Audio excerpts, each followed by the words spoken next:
Nobody wants to imagine not being around to raise their kids to adulthood, but it happens. And in order to be a good parent, it's important to name a guardian for kids just in case. A lot of parents avoid making this decision because they just don't know who to name, or it's too hard to think about. But here's what I tell people. This isn't one of those grown-up decisions that doesn't get made because you don't make it.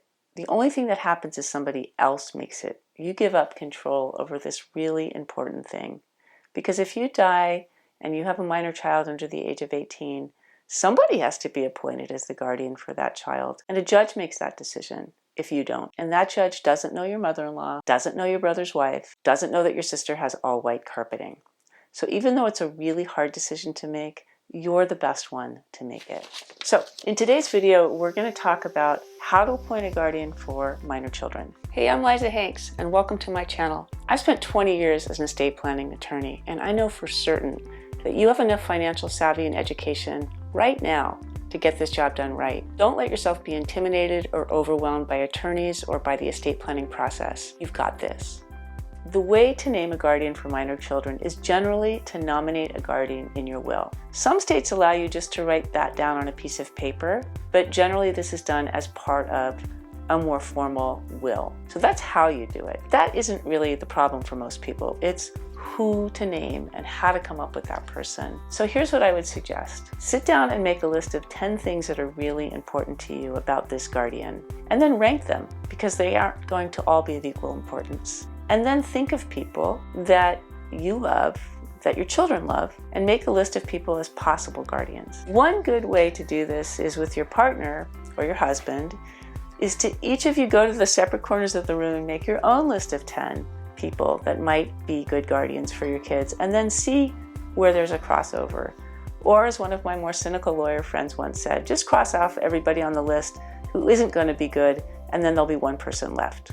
My point is, pick somebody even if they're not perfect, because you are in the best position to make that important decision for your kids. Number 2, after you think of somebody that might be a good guardian, talk to them about it. You might find out that the person you've picked has been picked by everybody else too, and their dance card is full. So it's always good to have a conversation with somebody you're considering naming as guardian. Number 3, spend some time with that person. I can't tell you how many of my clients have called me up and said, you know, I was thinking of naming my brother as guardian, and then we went to the beach and my kid's chocolate ice cream cone fell in the back seat, and I didn't like the way he handled that. So sometimes just thinking about who to name can really clarify your perceptions of that person's parenting style. If you're stuck on who to name, another way to make it a little bit easier is to limit the time frame to the next 5 years. If, for example, you have an infant, a grandparent might be the right person for now, but I can guarantee you when that infant is 12 and your parents are in their late 70s, it may not be such a good fit. But know that wills are easy to change, and just try to make the best decision for right now. The main point is, don't procrastinate, don't put it off,